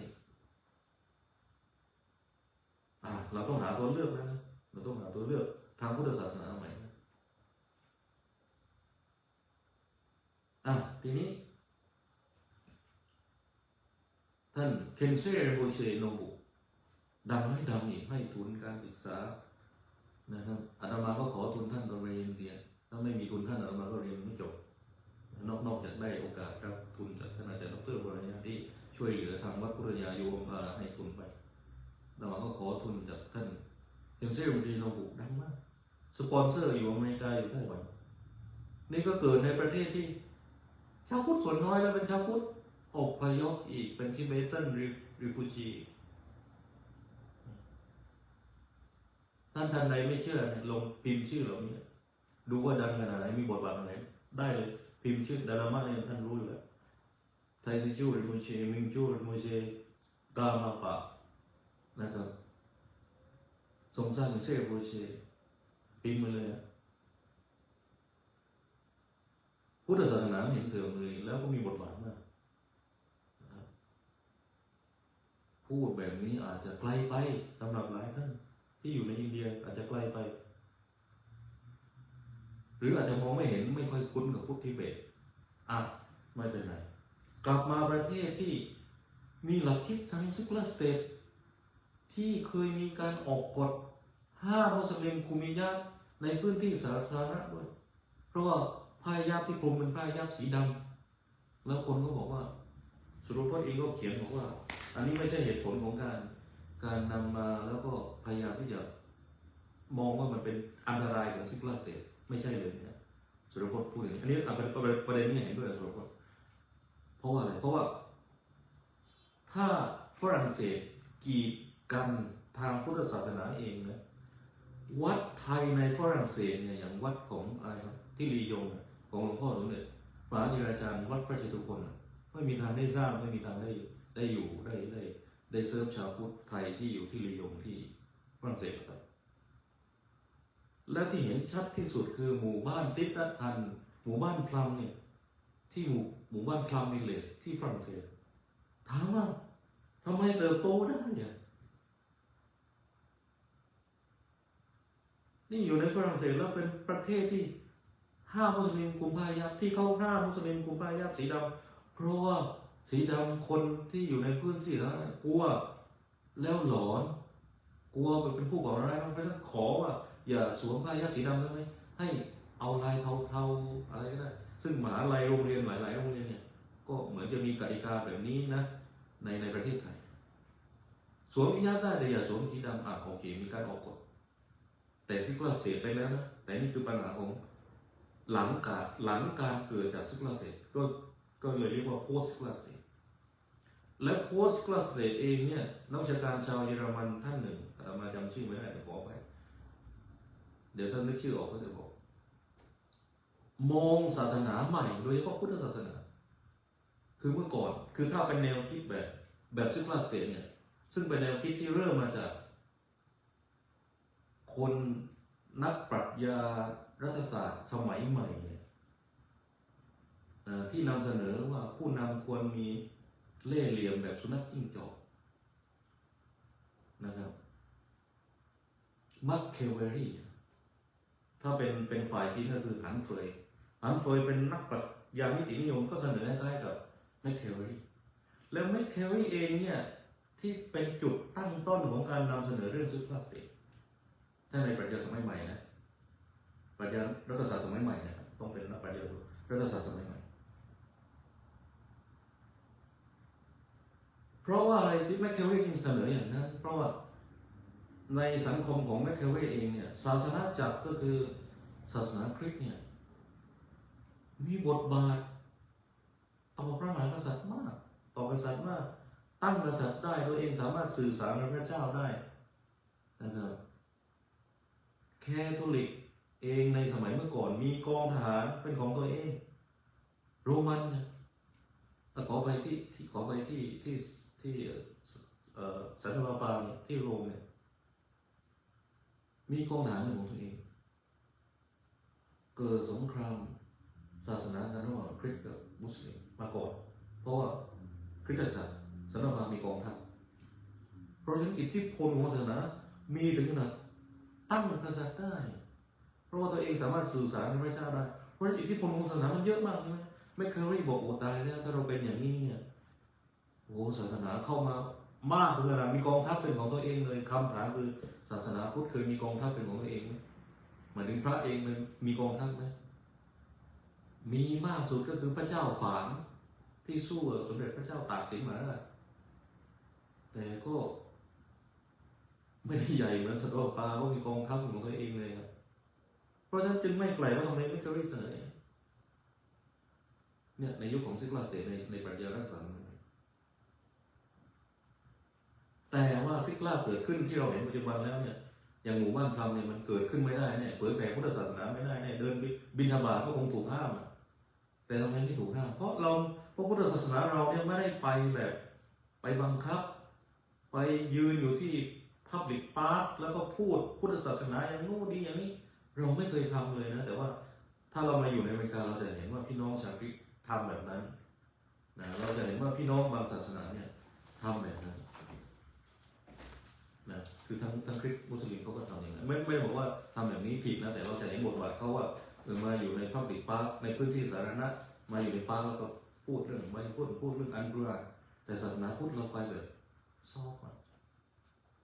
ครั้งหนึ่งอาจารย์สมภารพรหมทาเคยบอกว่าเนี่ยทำเนียบขาวเนี่ยเขาดูอยู่นะดูกลุ่มของศาสนาพุทธในอเมริกาเนี่ยดูอยู่ก็ค่อยๆเติบโตนะแต่ว่าเป็นการเติบโตแบบทางทำเนียบขาวเองไม่ได้รู้สึกเลยว่าจะต้องระวังอะไรเป็นการพิเศษเหมือนกับต่างศาสนาเลยเพราะฉะนั้นอเมริกาเองก็เป็นประเทศที่มีซูเปอร์สเตทและเราจะเห็นว่าศาสนาพุทธวัดไทยเนี่ยถ้าจำไม่ผิดนะที่ขึ้นกับสมัชชาสงฆ์ไทยในปัจจุบันสมัชชาสงฆ์ไทยในอเมริกาเนี่ยมี125 วัดนี่ยังไม่รวมวัดที่อยู่ในการอนุเคราะห์อยู่ในการดูแลของสมัชชาอีกที่ยังไม่ได้ขึ้นแบบ100%อีกเยอะนะประเทศไทยวัดไทยมีเยอะมากในอเมริกา125 วัดไม่ใช่เล่นนะในอินเดียเนี่ยตอนนั้นอาตมานับประมาณ80เกือบ100น่าจะ100แล้วตอนนี้อินเดียก็ซิคูล่าสเตทนะอเมริกาซิคูล่าสเตทนะครับซิคูล่าสเตทคืออะไรคือเบื้องต้นให้เราเข้าใจว่าคือหลักคิดของความเป็นกลางทางศาสนาที่รัฐจะไม่สนับสนุนศาสนาใดศาสนาหนึ่งเป็นการพิเศษหลักคิดอยู่ตรงนี้ก่อนนะครับในหลักคิดพื้นฐานเพราะว่าอะไรคำถามคือทำไมศาสนาหนุนศาสนาใดศาสนาหนึ่งเป็นการพิเศษไม่ได้ไม่ได้เพราะอะไรเพราะว่าคนในชาติมีหลายศาสนาไม่ได้มีเฉพาะศาสนาคริสต์ไม่ได้มีเฉพาะศาสนาพุทธนิวซีแลนด์เองเป็นประเทศที่น่าสนใจมากว่ามีการซัพพอร์ตตามจำนวนคือซิคูล่านี่มันมีหลายแบบนะครับไม่ได้เหมือนกันทุกประเทศนะครับแต่ว่าหลักคิดโดยพื้นฐานคือรัฐต้องเป็นกลางศาสนานะครับแล้วที่ต่างกันเดี๋ยวต้องมาพูดในกรณีอินเดียคืออาตมาเขียนเรื่องอินเดียไว้นะแต่ว่าในอเมริกาเองเนี่ยอาตมายอมรับนะครับผมยอมรับว่าเพิ่งมาอยู่แล้วเป็นเด็กเพิ่งเข้าวงการก็ยังไม่ค่อยรู้เรื่องซิคูล่าในอเมริกาเท่าไหร่แต่แน่นอนเมื่อเราพูดว่ารัฐซิคูล่าสเตทเนี่ยเป็นหลักคิดเรื่องความสัมพันธ์ระหว่างรัฐกับศาสนาแล้วรัฐต้องวางตัวเป็นกลางศาสนาเนี่ยจริงเหรอก็มีคนถามในเมืองไทยถามครูบาอาจารย์นั่นถามแต่คำถามนี้เป็นคำถามที่บ่อยมากนะครับก็คือถ้าในกรณีในอเมริกาคนก็จะถามว่าเรื่องในกรณีอเมริกาประธานาธิบดีสาบานตัวเองเนี่ยสาบานตนเนี่ยนะเอาคัมภีร์ไบเบิลเนี่ยมาวางเลยนะครับมาวางเลย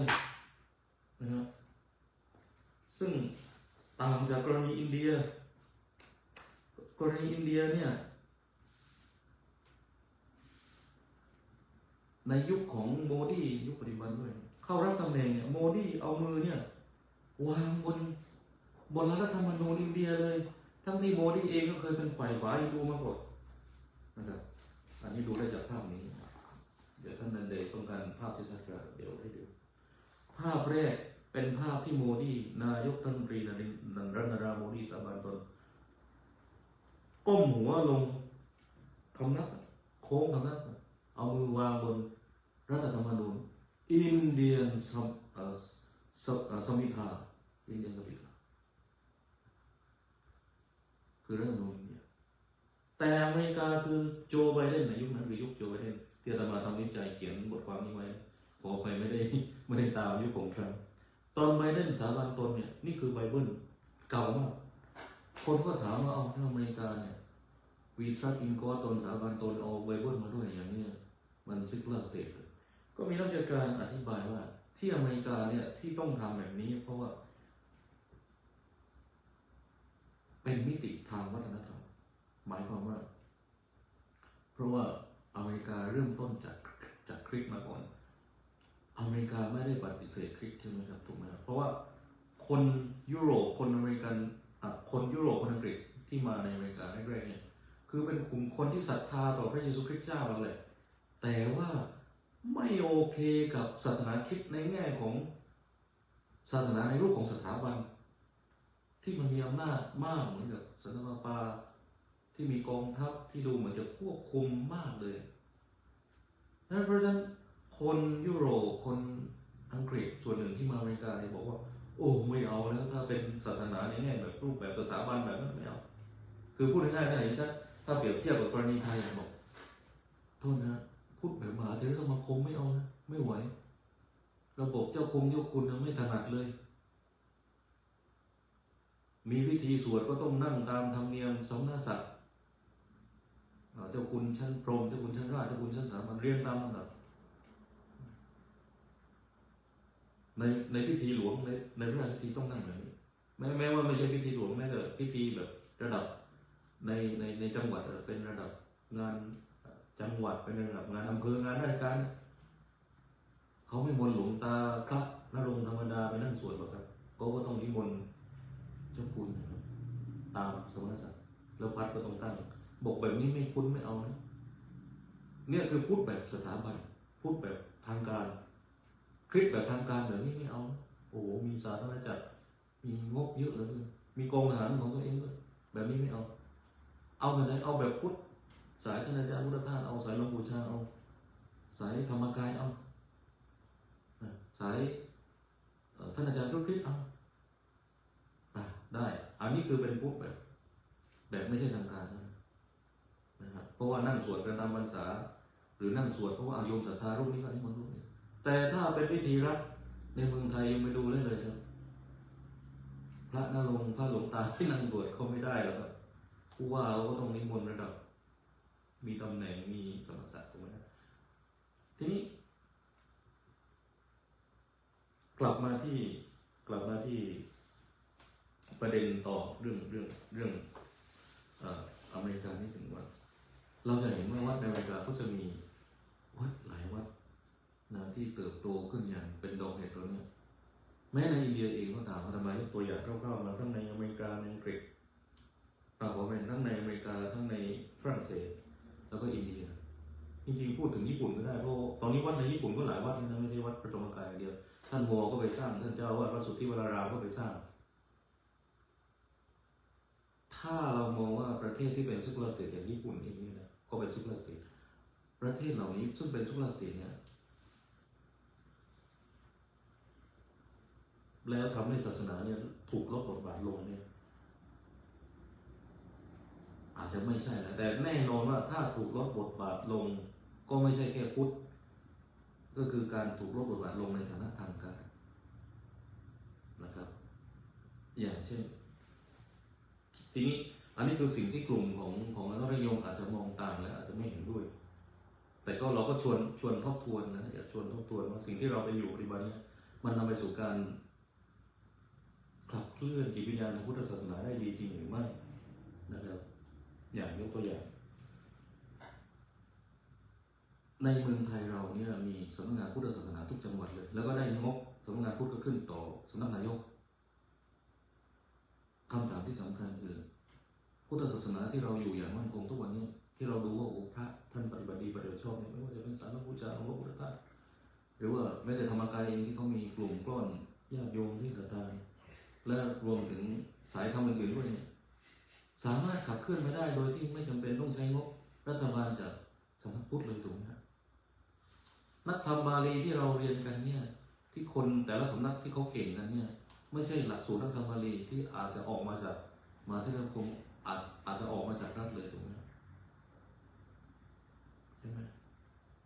เช่นคำสอนอาจารย์มุรธาตุบางครั้งก็ไม่ได้เห็นอาจจะเห็นต่างจากระบบสำนักคิดหลักของการศึกษาคณะสงฆ์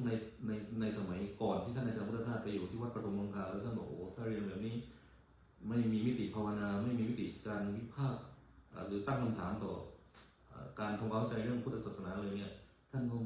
ไม่ถนัดไม่คุ้นท่านก็ต้องกลับภูมิเรียนกลับใช่ทีนี้ข้ามในประเด็นนี้นะครับคือสรุปก็คือว่าซิกลาสเตทไม่ได้อาตมามองว่าไม่ได้ทำให้บทบาทของพุทธศาสนาหายไปแต่ว่าหายไปในพื้นที่สาธารณะแต่แน่นอนอาจจะหายไปในพื้นที่ของโรงเรียนถ้าในกรณีโรงเรียนนะครับอย่างยกตัวอย่างในอินเดียเนี่ยมีการนิมนต์พระไปสอนแต่ว่านิมนต์พระไปสอนกรรมฐาน meditation เนี่ยในฐานะ meditation ในฐานะนั่งสมาธิคือเป็นการสอนในลักษณะแบบมันไม่เชิงออกทางศาสนาเป็นเชิงแบบจิตวิทยาเป็นเชิงแบบสุขภาพมีสอนได้ไม่มีปัญหาในก็ขึ้นอยู่กับโรงเรียนนั้นแต่มันจะไม่มีกฎจากกระทรวงสาธารณสุขบังคับหรือออกกฎมาว่าคนอินเดียจะต้องเรียนศาสนาฮินดูนะต้องเรียนพุทธนะต้องเรียนคริสต์นะถ้าอย่างนี้ไม่ใช่ซิกุล่าเพราะซิกุล่ามันจะบังคับให้เรียนศาสนาใดศาสนาหนึ่งไม่ได้ถ้าเรียนก็มีการเรียนแบบ comparative study ก็คือเรียนแบบเปรียบเทียบหรือเรียนแบบมิติเชิงอภิปรัชญาเรียนได้ไม่มีปัญหานะครับทีนี้ในเมืองไทยเรามีอะไรเรามีธรรมศึกษาก็เรียนกันนะเราก็เรียนเด็กไทยก็เรียนแต่เราก็จะเห็นว่าน่าเห็นใจว่ามันมีการเรียนไปลอกไปเยอะมากนะครับนี่เรายังไม่ได้ตั้งคำถามกับระบบการเรียนนักธรรมของพระภิกษุสามเณรเลยเอาแค่ว่านักธรรมธรรมศึกษาที่เราไปสอนเด็กก่อนโลกกันมากเลยโลกกันยังเป็นเรื่องปกติครูบาอาจารย์ท่านหนึ่งที่อยู่ในสวนโมกมาเล่าให้อาตมาฟังบอกว่าเมื่อก่อนโรงเรียนที่อยู่ในเครือข่ายของสวนโมกเนี่ยไม่ทำแบบนี้นะแต่ตอนนี้ทำแบบนี้แล้วก็คือลอกนะครับน่าเสียดายมากแล้วพระอาจารย์ท่านนี้ซึ่งเป็นพระที่อยู่ที่สวนโมกท่านบอกท่านรับไม่ได้เลยท่านไม่ไปสอนเลยครับพอรู้ว่าเด็กลอกธรรมะกันเนี่ยนะลอกธรรมะศึกษากันเนี่ยท่านไม่ไปสอนเลยบอกไม่สอนแล้วเนี่ยแบบเนี้ยทำลายจิตวิญญาณของสวนโมกทำลายจิตวิญญาณทางพุทธศาสนาไปเปิดข้อสอบให้เด็กลอกธรรมะศึกษาเนี่ยไม่ใช่นะแล้วครูก็เปิดให้ลอกด้วยครูก็ให้พระช่วยพระก็เปิดให้ลอกด้วยนะอย่างนี้ท่านบอกท่านไม่ไปสอนเลยนะท่านเลิกสอนเลย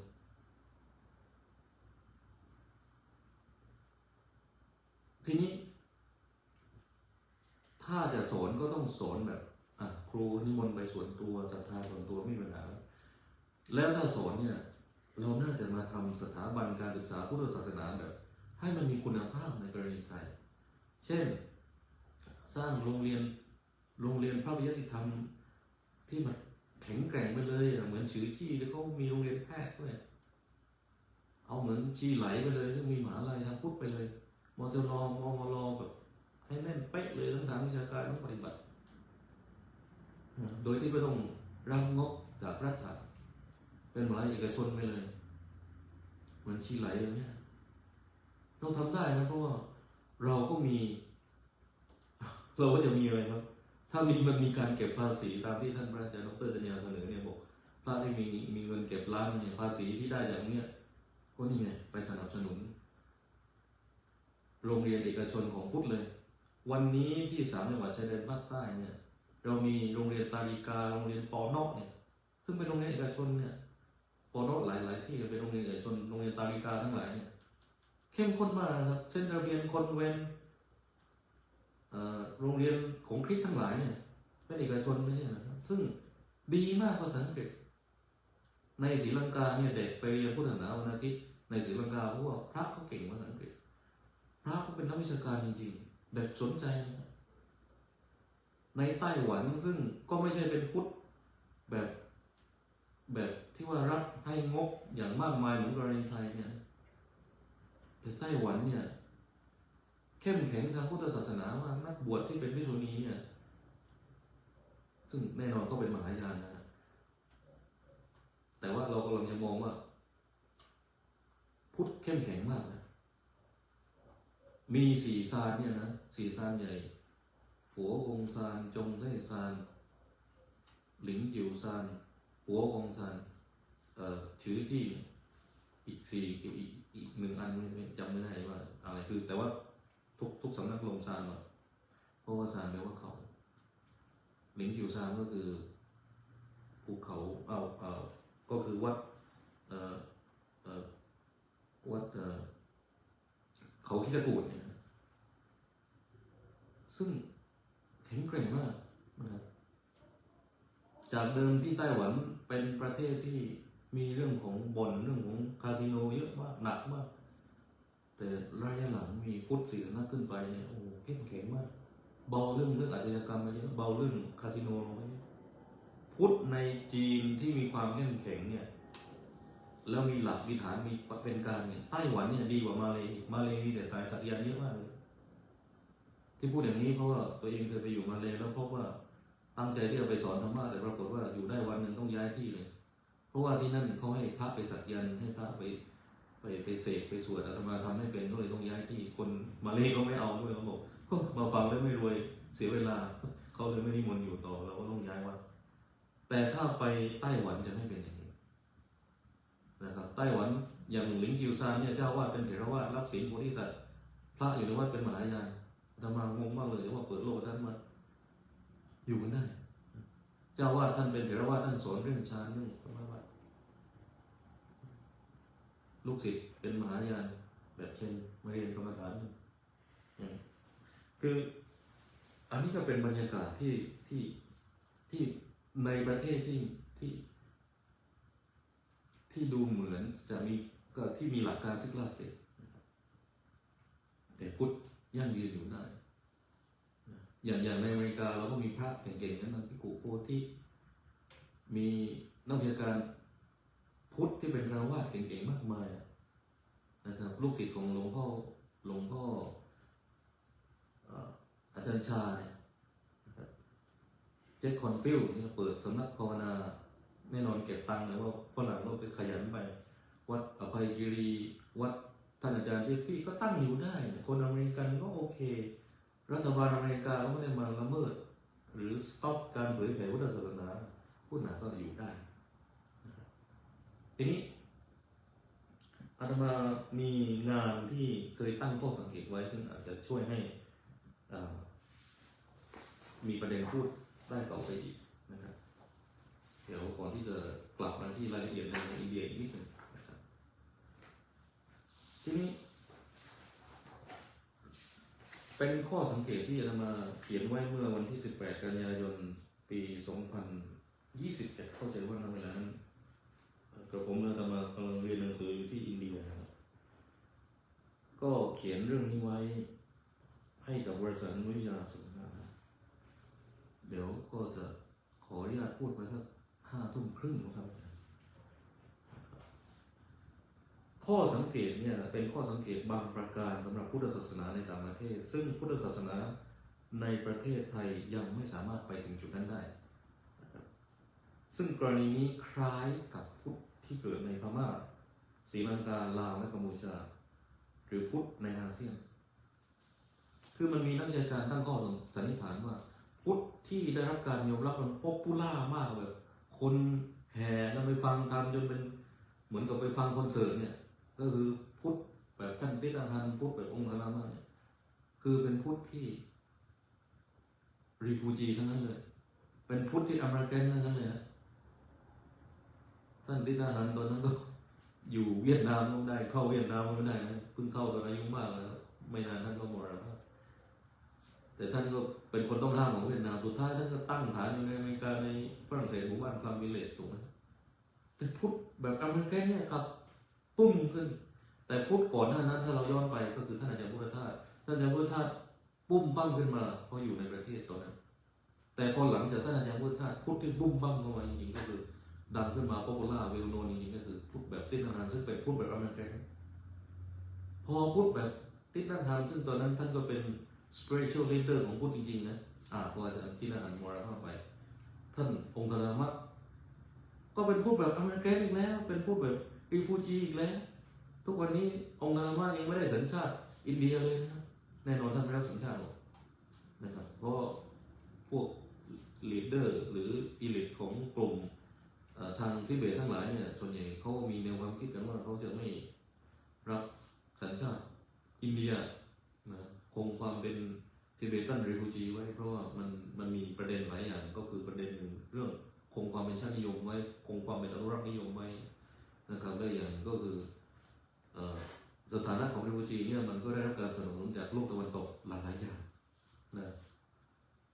ครับถ้าไปเป็นสัญชาติอินเดียการสนับสนุนนั้นเนี่ยอาจจะไม่เต็มที่นะอย่างน้อยที่สุดการคงสถานะรีฟูจีไว้เนี่ยมันทำให้เรามาในประเทศที่3ได้ไวกว่าการมีสัญชาติอินเดียอย่างเช่นมาในอเมริกามันได้สัญชาติไวมาในยุโรปในนิวซีแลนด์ในยุโรปทั้งหลายเนี่ยนะ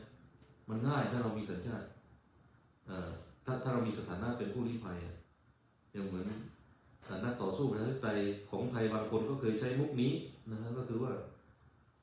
มีเรื่องมีราวแล้วก็มาแจ้งว่าลี้ภัยการเมืองประเทศไทยแล้วก็เข้าไปอยู่ในฝรั่งเศสเข้าไปอยู่ในอเมริกาได้ง่ายเนี่ยอันนี้ก็ไม่ค่อยดีเท่าไหร่นะเพราะว่าเอาเรื่องนี้เป็นเครื่องมือเพื่อให้ตัวเองได้มาอยู่ต่างประเทศคือไม่ได้สู้เพื่อประชาธิปไตยจริงๆเนี่ยแต่สู้เพื่อหาเรื่องให้ตัวเองออกมา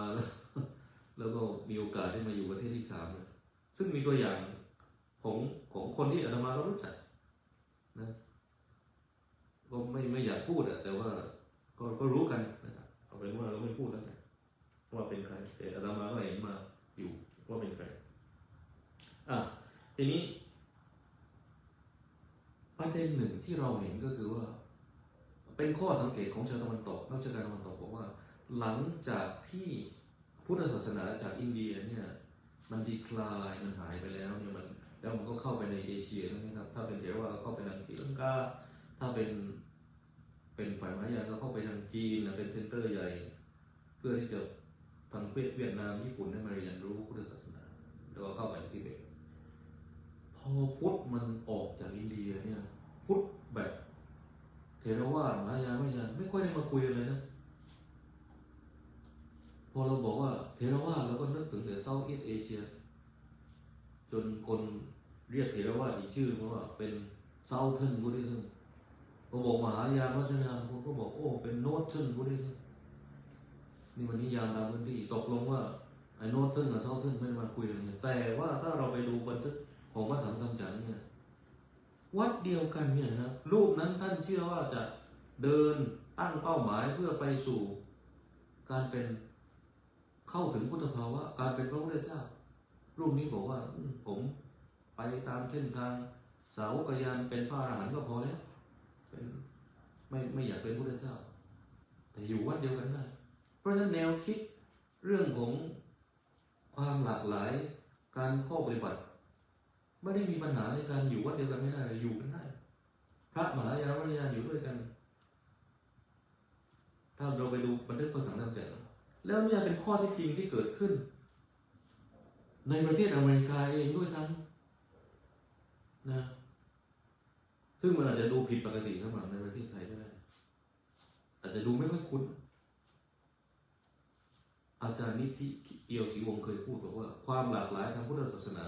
ความร่วมมือกันระหว่างนิกายมันจะเกิดขึ้นเฉพาะประเทศที่เป็น minority เท่านั้นคือชาวพุทธน้อยๆแล้วจะรักกันอย่างยกตัวอย่างท่านภิกขุโพธิท่านอยู่วัดมหายานแต่ทำงานเรื่องเถรวาทไม่ได้อยู่วัดเถรวาทนะครับท่านภิกขุโพธิอยู่วัดมหายานพระมหายานเห็นว่าอะไรก็เนี่ยคือความร่วมมืออยู่กันได้ ถ้าอยู่เมืองไทยก็อาจจะโดนตั้งคำถามเยอะเลยวัดอภัยคีรีของท่านหลวงปู่ของท่านอาจารย์สุเมโทเนี่ยได้รับการโดเนชั่นโดเนทโดยท่านฝ่าชื่อหัวของนิกายโยคาจารย์จากจีนฉานเนี่ยวัดเพนเท่าท่านพุทธาที่พระอาจารย์ดรประมาเนี่ยเมตตาให้อาตมาได้ไปศึกษางานกับท่านพระอาจารย์ดรประมาเนี่ยโดเนทโดยพระฝ่ายมหายานคือฝ่าชื่อหัวคือนิกายฉานเราเห็นความร่วมมือกันไหมครับระหว่างเทรวาสกับมหายานชัดเจนนะชัดเจนนี่พุทธแบบ minority นะนี่เป็นข้อสังเกตอะไรมากลับไปที่อินเดียองค์ดาไลลามะเนี่ยไปเยี่ยมไปนั่งคุยเลยกับใครกับลูกหลานของดร.อเมริกาไปพบใครองค์ดาไลลามะไปพบรักกัตอเมริกาซึ่งเป็นลูกของท่านดร.อเมริกาไปเองเลยไปคุยเลยเนี่ยอาตมาก็นึกในใจว่าถ้าหลวงพ่อธรรมชโยท่านยังอยู่นะท่านต้องไปนั่งคุยกับท่านสมณจันทเศรษโถ พูดแบบนี้อาจจะเสี่ยงแต่ว่าเราเป็นพุทธนะครับเราต้องมีเมตตาเรามีจิตใจบริสุทธิ์เห็นต่างกันได้แต่มาคุยกันนะคุยกันดีกว่าไม่คุยนะใช่ไหมมันที่จะเกิดฮาร์โมนีความสามัคคีในทางศาสนาซึ่งองค์ดาลามะไปคุยกับประกัตอเมริกานะครับมีอะไรหลายอย่างที่คนที่เชื่อแบบดร.อเมริกาไม่เห็นด้วยกับวิธีความคิดของสายวัชรยานอย่างเคลุกอย่างเช่นการกลับชาติมาเกิดอย่างนี้หรือว่าพิธีตีตรองเยอะเหลือเกินแต่ว่าคุยกันได้มีเวลาเพราะเป็น minority นะพุทธส่วนน้อยฮินดูส่วนน้อยองค์ดาลามะไปคุยกับใครครับไปคุยกับท่านสัตนายันโกเอนกาจีนี่ความหลากหลายทางศาสนาความเปิดกว้างของทางศาสนาองค์ดาลามะนี่ได้รับการเคารพจากฝ่ายทิเบตพุทธทิเบตว่าเป็นแบบสุพรีมเลยนะสุพรีมเลยใหญ่มากกว่าสังฆราชอีกเพราะสังฆราชของเกลุกเนี่ยรูปที่102หรือ108ไม่แน่ใจนี่คือสังฆราชของเกลุกปักแต่ดาลามะไม่ได้เป็นสังฆราชแต่ว่าได้รับการเคารพนับถือจากทุกนิกายไม่เว้นแต่นิกายตัวเองหรือนิกายเกลุกปักเห็นไหมครับเราเห็นความหลากหลายทางพุทธศาสนาแล้วองค์ดาลามะเองก็ยอมรับว่าตัวท่านเองเมื่อก่อนเนี่ยท่านก็พยายามจะไปเยี่ยมคริสต์อิสลามพราหมณ์ฮินดูอะไรท่านไปหมดแต่ว่าท่านก็มานั่งคิดว่าแล้วพุทธเราด้วยกันเนี่ยที่มีทั้งหลายอย่างวัชรยานหลายสำนักมันไม่ได้คุยกันเลยอันนี้เราเห็นความหลากหลายทางศาสนาเกิดขึ้นกับประเทศที่เป็นซิกลาสเตทกับอินเดียแต่ว่าในเอเชียเราไม่ค่อยเห็นอย่างโดยศรีลังกาเนี่ยอาตมาไปถามพระศรีลังกาท่านครับท่านคิดว่าพุทธแบบมหายานเนี่ยมีส่วนในการช่วยการพัฒนาส่งเสริมพุทธศาสนาในศรีลังกาด้วยไหมครับท่านบอกท่านตอบอย่างไวเลยท่านเป็นพระหรือว่าท่านบอกว่าพุทธมหายานไม่ได้มีส่วนในการสร้างประวัติศาสตร์หรือแนวทางอนาคตอะไรเกี่ยวกับเราเลยตายเลยไม่รู้ทำไมท่านตอบอย่างนั้นแต่งงว่าเมื่ออาตมาไปดูหลักฐานโบราณคดีรูปพระโพธิสัตว์กวนอิมเนี่ยอยู่หน้าวัดเถรวาทเลยครับไม่รู้นิกายเชตวันมหาวิหารเชตวันวิหารมหาวิหารหรือไพจิรีนะแต่ว่าวัดใดวัดหนึ่งอยู่หน้าเลยแล้วจะบอกว่ามหายานไม่มีส่วนต่อการสนับสนุนการพัฒนาพุทธศาสนาในประเทศศรีลังกาได้ไงมันเหมือนกับตอบว่ามหายานในประเทศไทยไม่ได้มีความเกี่ยวข้องอะไรในการนำมาซึ่งการพัฒนาศึกษาร่วมมือกันระหว่างเถรวาทแล้วท่านอาจารย์พุทธทาสท่านแปลหลักสูตรหวยหลังหงโปของเซนนั้นไม่ใช่มหายานหรือนี่นะครับเพราะความหลากหลายทางศาสนาในศรีลังกาไม่มี ศรีลังกาไม่ได้เป็น secular state นะครับแต่ศรีลังกาเปิดโอกาสให้พระเล่นการเมืองได้เลือกให้เลือกให้ตั้งเป็นพรรคการเมืองได้แต่ไม่ได้เป็น secular state นะอันนี้เดี๋ยวค่อยว่ากันในครั้งต่อไปแต่อย่างน้อยนะเราได้เห็นแล้วใช่ไหมครับว่าความหลากหลายทางพุทธศาสนาการที่พุทธศาสนาแบบรีฟูจีแบบอเมริกันมันป๊อปปูล่าเลยโนขึ้นมาได้อย่างกรณีของเต้ทหารแล้วก็ดรมิก้าดารกงดารามาเนี่ยทีนี้อาตมาก็บอกว่าเนี่ยที่เป็นอย่างนี้ได้เนี่ยเพราะว่ามันมีคอนดิชันมันมีเงื่อนไขหนึ่งก็คือว่าประเทศที่เป็นซุกลาริซึมเนี่ยประเทศเหล่านี้เติบโตเรื่องเสรีภาพทางศาสนาเสรีภาพศาสนาและเผ่านิยมpluralism สิ่งเหล่านี้มันจะพ่วงมากับการเติบโตซึ่งเป็นผลพวงเติบโตในเรื่องของประชาธิปไตยด้วยนะครับอันนี้เป็นผลพวงนะไม่ใช่เรื่องหลักสองก็คือว่าอันนี้ก็พูดไปแล้วนะว่าประเทศที่มันมี religion harmony อย่างที่เบตเนี่ยนะประวัติศาสตร์ที่เบตเนี่ยแต่ละนิกายทะเลาะกันหนักมากเลยนะอย่างที่บอกพูดไปซ้ำแล้วว่าพุทธแบบนิกายเกลุกสปอนเซอร์โยมหัวถามของเกลุกก็คือมองโกโยมหัวถามของนิกายกาจูกามาปะก็คือจีนกับมองโกไม่ถูกกันโยมหัวถามไม่ถูกกันก็อารมณ์บนกันในที่ประเทศทิเบตยุ่งไปหมดเลยแล้วก็ไม่ได้คุยกันดีมีแต่มันดูแบบมิติการเมืองมากจนแย่ย่ำจนเกิดขบวนการจะบอกว่าเป็นขบวนการปฏิรูปหรืออาจจะเป็นขบวนการความหวังดีก็ได้สมมติเราไม่เห็นด้วยกับวิธีการแบบมุกเมนหรือแนวคิดเรื่องการปฏิรูปนะก็คือเกิดขบวนการรีเมย์ขึ้นหรือรีเมย์มุกเมนขึ้นในทิเบตคือเกิดจากนิกายกาจูเกิดจากนิกายเกลุกนิกายยิงมาที่แบบว่าโอ้เราต้องมาช่วยกันศึกษาพุทธศาสนาแล้วนะโอ้พระอื่นท่านยุ่งเรื่องการเมืองเหลือเกินยิงมากก็ไปศึกษาเกลุกนะครับว่าโพธิจิตมันเป็นยังไงปัจญาท่านนาคราชุนเป็นยังไงเกลุกก็ไปศึกษายิงมากไปศึกษาซกเซนอย่างยิงมากนะครับไปศึกษากาจูมหามุตราจากกาจูนี่เห็นไหมจึงเกิดกระบวนการรีเมคขึ้นและวันหนึ่งที่เบตแตกเกิดอะไรขึ้นองค์ดารามาเขียนไว้เลยในรัฐธรรมนูญทิเบตพัฒถิ่น CTA Center Tibetan Administration ที่ระดับสมัยบอกว่าทุก2 ปีทุก2 ปีทุกนิกายต้องมาคุยกันเรื่องพระธรรมวินัยอาตมาไปเห็นแล้วเถียงกันหน้าดำหน้าแดงพอเถียงเสร็จก็เถียงกันหมายว่าถกกันเรื่องธรรมะนะแล้วก็มาคุยกันทุก2 ปีซึ่งมันเกิดขึ้นกับประเทศที่เป็นซิคูล่าอย่างอินเดียนะครับทีนี้เราสามารถดูเรื่องนี้ได้จากบทบาทขององค์ดาลามะเราดูได้จากการรื้อฟื้นภิกษุณีงานของท่านภิกขุอนาลโยนะครับโดยแปลโดยดร.สุธาราเมรุ่งเรืองกุลคือเราไม่เห็นด้วยนะแต่ว่านี่เป็นข้อมูลที่เราไปอ่านดูนะครับแล้วก็ดูจากบทบาทของท่านภิกขุโพธิที่ท่านอยู่วัดมหายานแล้วท่านสามารถทำงานเรื่องเทรวาสต่อไปได้หรือดูท่านอนาลโยซึ่งท่านทำงานวิจัยเรื่อง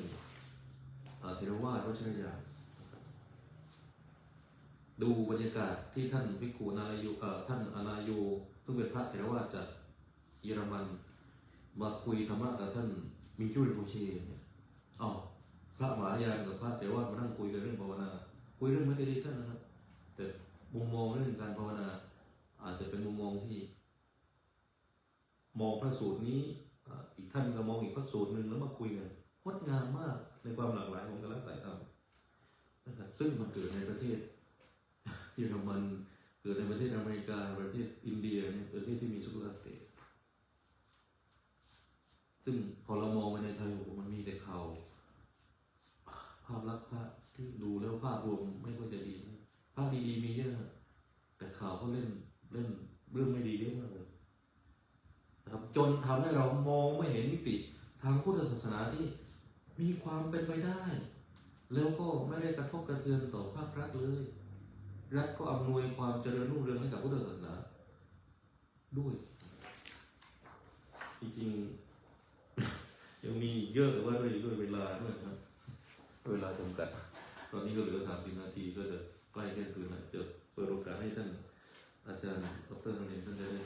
พูดด้วยนะครับวันนี้ก็อาตมาก็พูดไปหลายประเด็นแล้วก็จริงๆก็ยังมีต่ออีกเยอะนะครับแต่เอาไว้เดี๋ยวค่อยมาพูดเรื่องซิคูล่าอีกแล้วก็โพสต์ล่าอีกนะครับถ้ามีโอกาสต่อไปนะครับอันนี้ก็เป็นข้อเสนอข้อสังเกตที่ทำมาได้พูดไปนะครับทีนี้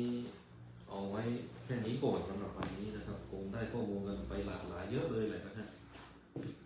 วันนี้ก็ต้องขออนุโมทนาขอบคุณทุกท่านนะครับที่เข้ามารับฟังนะครับ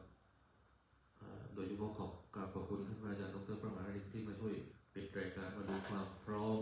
ของการถ่ายทอดในวันนี้แล้วก็ขออนุโมทนากับที่ท่านที่เป็นกำลังใจแล้วก็ติดตามพยายามทำความเข้าใจว่าตกลงพระนรงค์พูดเรื่องอะไรกันแน่นี่นะครับ